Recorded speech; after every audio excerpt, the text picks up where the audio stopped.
নমস্কাৰ বন্ধু বান্ধৱীসকল, মোৰ চেনেলৰ অন্য এটা ভিডিঅ'লৈ আপোনালোকক সকলোকে স্বাগতম জনাইছোঁ। আশা কৰোঁ আপোনালোক সকলো কুশলে আছে আৰু আপোনালোকৰ আশীৰ্বাদত আৰু ভগৱানৰ আশীৰ্বাদত ময়ো বাৰু ভালেই আছোঁ।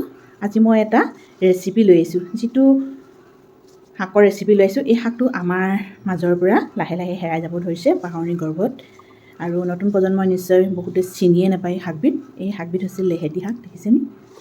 লেহেতি শাক বুলি কয় এইবিলাক। এইখিনি পথাৰত নিজে নিজে উৎপন্ন হয়। দেখিছেনে? মই জুম কৰি দেখাই দিছোঁ। শাকবিধ পথাৰত, বিশেষকৈ এইটো ছিজনত, বাৰিষা ছিজনত পথাৰত নিজে নিজে হয়, আৰু এই শাকটো খাবলৈ খুব সুস্বাদু হয়। আজি এই শাকটো মই মাছৰ লগত বনাম। আপোনালোকে মাছ নিদিয়াকৈও বনাব পাৰিব, আৰু ইয়াত মই 2টা আলু ব্যৱহাৰ কৰিম। মাছখিনি মই আগতীয়াকৈ অলপ ফ্ৰাই কৰি থৈছোঁ, হাফ ফ্ৰাই কৰি থৈছোঁ। এইখিনি মই কাটি বাছি লওঁ, আপোনালোকে ভিডিঅ'টো চাই থাকক। এয়া মই মিহি মিহিকৈ লেহেতি শাকখিনি কাটি ল'লোঁ, আৰু আলু 2টাও মিহি মিহিকৈ কাটি লৈছোঁ।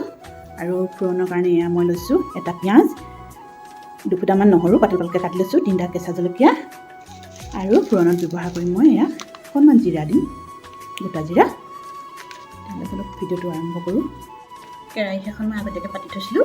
কেৰাহী গৰম হৈ গৈছে। মই এতিয়া মিঠাতেল ঢালি দিছোঁ, মাষ্টাৰ্ড অইল।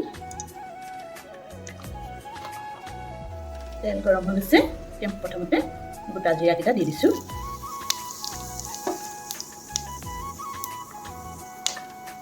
আৰু পিঁয়াজ, নহৰু, কেঁচা জলকীয়া লগাই দিছোঁ।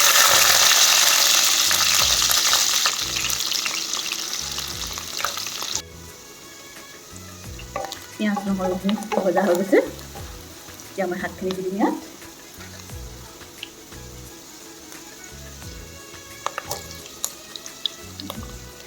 কাটি থোৱা শাকখিনি দি দিছোঁ।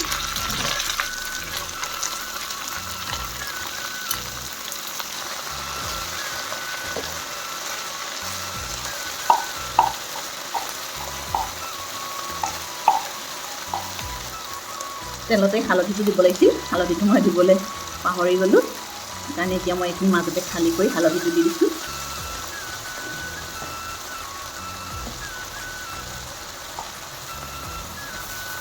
তেলতে হালধিটো নিদিলে পাত শাকত হালধিটো মানে এনেকৈ দেখিছেনে, পাত শাকত কেনেকৈ লাগি ধৰে, এনেকৈ লাগি ধৰে। সেইটো কাৰণে তেলতে দি দিলে ভাল হালধিটো।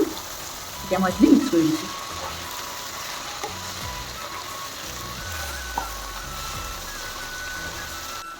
এইটো দেখিছেনে কেনেকৈ হালধিটো লাগি ধৰিছে। সেইকাৰণে তেলতে দিব লাগে হালধিটো।